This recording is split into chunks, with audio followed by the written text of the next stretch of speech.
आरोग्य जागृतीमध्ये आपलं स्वागत आहे. मित्रांनो, प्रत्येक वेळेस आरोग्य जागृती एक नवीन उद्देश घेऊन सोबत येत आहे.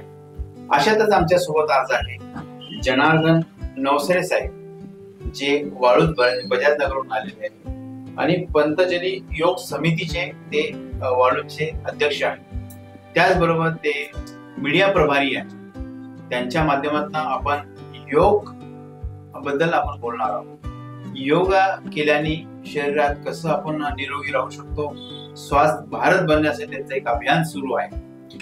त्याचबद्दल आम्ही त्यांच्याशी जानकारी घेणार आहोत, त्यांच्याशी बोलणार आहोत, सविस्तर चर्चा करणार आहोत.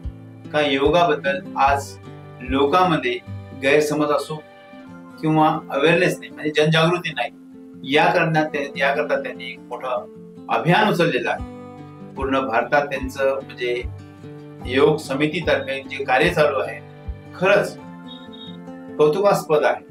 त्यावरच आपण बोलूया. योग गुरु आणि योगा बद्दल आपण जानकारी घेऊन सोबत आपले माननीय जायस्वाल साहेब पण आहे, यांचं पण खूप कार्य आहे, यांच्या सोबत पण चर्चा करू. मधामध्ये आपण योगाबद्दल चर्चा करणार आहोत. परंतु जनार्दन साहेब, सर्वप्रथम आपलं आरोग्य जागृती स्टुडिओमध्ये स्वागत आहे सर. आज मला सांगा की आज योगाबद्दल लोकांना जनजागृती करण्यासाठी तुम्ही जे ध्यास घेतलेला आहे, पूर्ण भारतात जाऊन प्रत्येक ठिकाणी तुमच्या ग्रुपतर्फे, तुमच्या समितीतर्फे हे कार्य हाती घेतलेले आहे, याबद्दल सविस्तर पहिला सर्वप्रथम आपलं परिचय द्या. मी जनार्दन रामचंद्र नवसरे, आज बजाजनगर मध्ये गेल्या 30 वर्षापासून वास्तव्याला आहे आणि 22 वर्षापासून हे महर्षी पतंजलीचं काम करत आहे.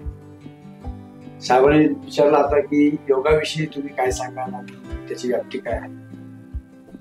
तर योग म्हणलं की प्रथमतः आम्हाला एकदम असं बिचकल्यागत वाटतं. येस, की कुठेतरी काठ्या बेठ्या उभं राहणं, फार मोठी तपश्चर्या करणं, उन्हामध्ये उभं राहणं किंवा एखाद्या निर्जल अशा ठिकाणी अंगठ्यावर उभं राहणं, शरीराला अतिशय परिश्रम देणं, कष्ट देणं, ही एक कल्पना माणसामध्ये आता संक्रमित झालेली आहे.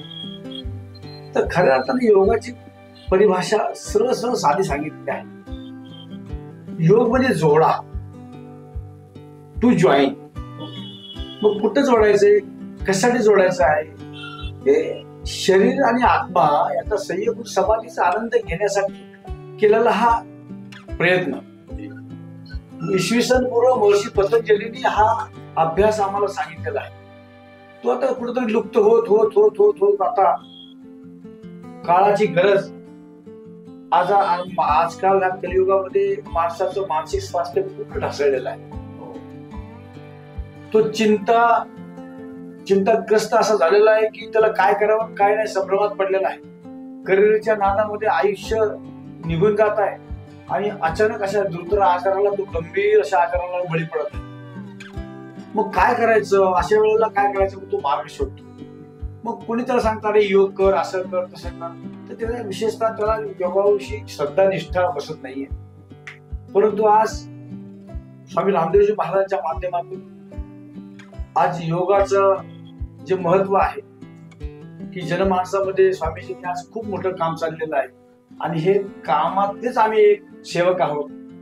आणि जे आज त्यांनी पेरलेलं आहे ते महर्षी पतंजलीचा अभ्यास आणि स्वामींचा आशीर्वाद आहे, दोन्हीचा परिपाक करून आम्ही लोकमानसामध्ये योगाचं महत्व आम्ही समजून सांगतो. मी स्वतः अनुभवलेलं आहे. मी सुद्धा एका काळामध्ये मला सुद्धा हृदयाचा त्रास होता.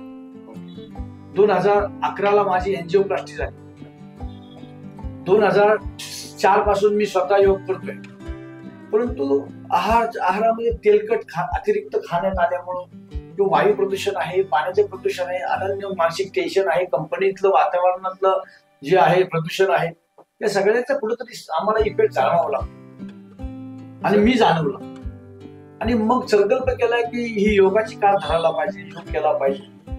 पण तरी सुद्धा काय हद्द असते रोगाची, कुठपर्यंत हद्द असते की ती हद्द संपल्यानंतर हार्ट मधले जे माझा जो प्रॉब्लेम होता तो वाढत गेला किंवा कळलं नाही. योगा केला की बरं वाटायचं.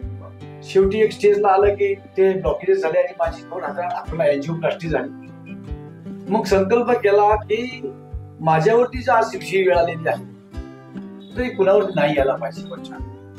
आणि त्याचबरोबर स्वामीजींच्या या विचाराची साथ मला मिळाली.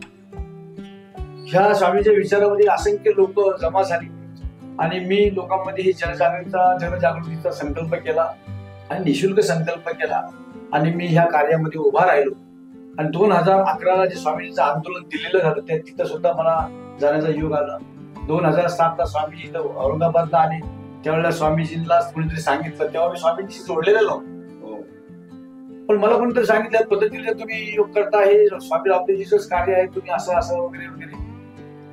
तर मला ते स्वामीजीकडे घेऊन गेले. त्यावेळेचे खासदार चंद्रकांत खैरे साहेब त्यांच्या हातून मला सत्कार केला. स्वामीजींनी माळ घातली गळ्यामध्ये, आशीर्वाद वगैरे दिला आणि तेव्हापासून मी आणखीन जोरात कामाला. जयस्वालजी,